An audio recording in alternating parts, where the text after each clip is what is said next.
explain how the C organization has any power or command or control over some corporation sitting here down in any other city or any other place. Objection as to the form. Objection, lack of foundation.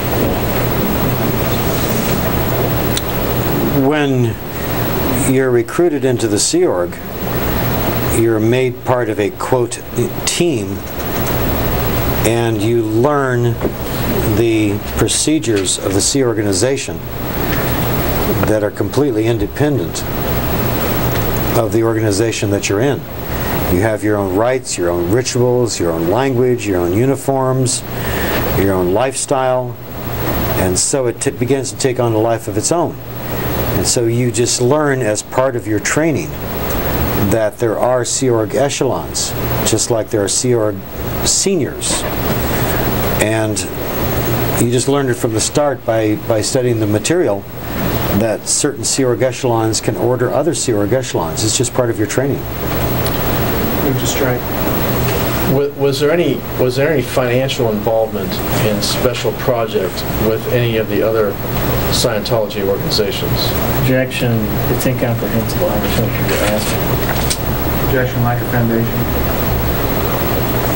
Do you have any personal knowledge as to whether there's any financial connection in finances with Special Project and other Scientology organizations?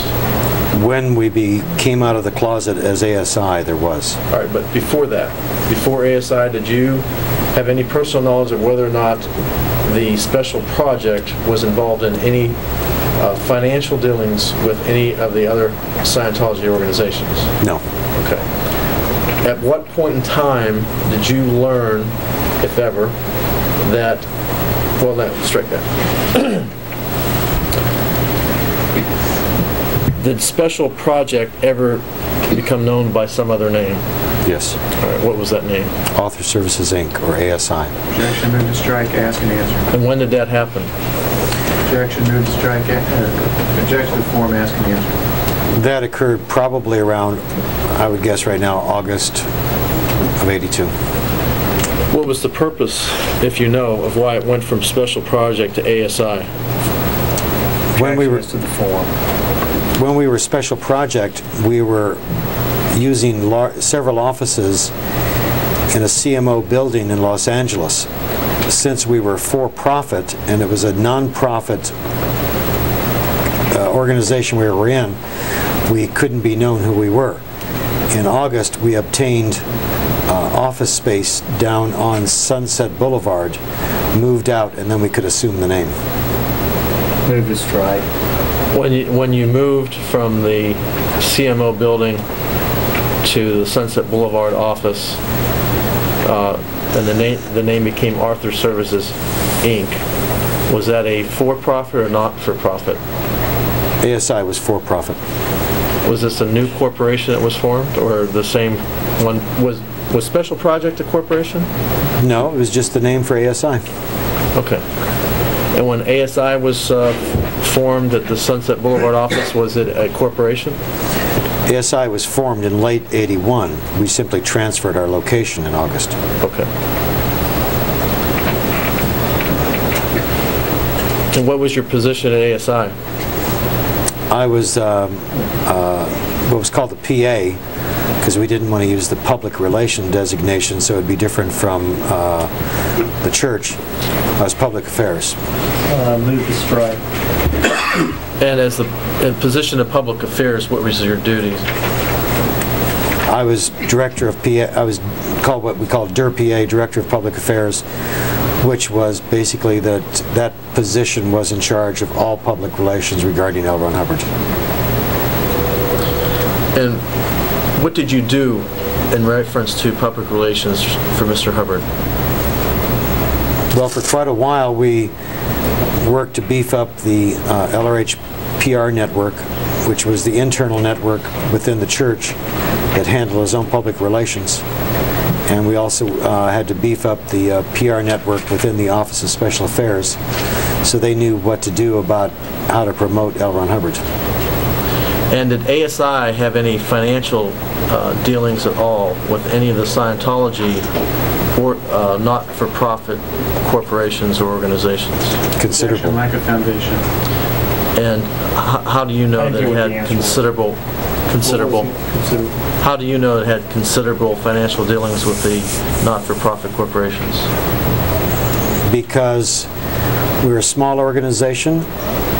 At that time, about 12 people or so. We had weekly staff meetings. Each section talked about what was going on. And so it was described to us exactly how we were basically strong-arming money out of the church. Objection, moved to strike. What do you mean by that, strong-arming money out of the church? Objection to the form. Well, once the power base of ASI was established as the senior-most position within Scientology, we had the power of Hubbard, and so we could order anything that we wanted. And if we wanted to order an organization to just write a check for $25,000 this week, we got $25,000. Objection, moved to strike, lack of foundation. Objection to the form. Describe for me how ASI, a for-profit corporation, can order a non-profit church to give it money. Objection, asked and answered. Objection is to the form. Objection, lack of foundation. It is difficult to understand only if you're thinking in for-profit and non-profit. If you just remove the designation and see that it is part of Scientology, then it's one part of Scientology ordering another part of Scientology.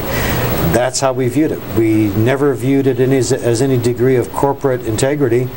We had the right to order them to do it because we were representing L. Ron Hubbard. Therefore, we issued the orders. Therefore, we got it done. Objection, moved to strike, not responsive. Who was in charge of ASI at this time? Objection, asked and answered. By the time we moved over, I believe Terry Gamboa was still the executive director, and David Miscavige assumed the position of chairman of the board of ASI.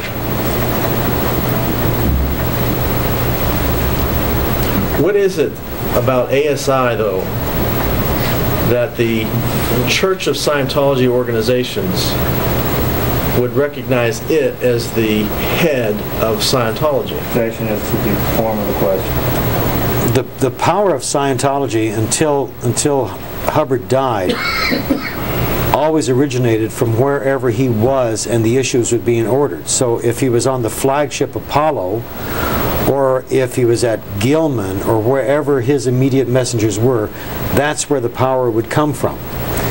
So when he lost his base at Gilman and ASI became the entry point for his communications, the authority and the power moved over to us. Our job was to convince the rest of the hierarchy that we had inherited this mantle and we were now his representatives, and it wasn't coming into the messengers organization. How did strike, not responsive. How did ASI foundation move to strike?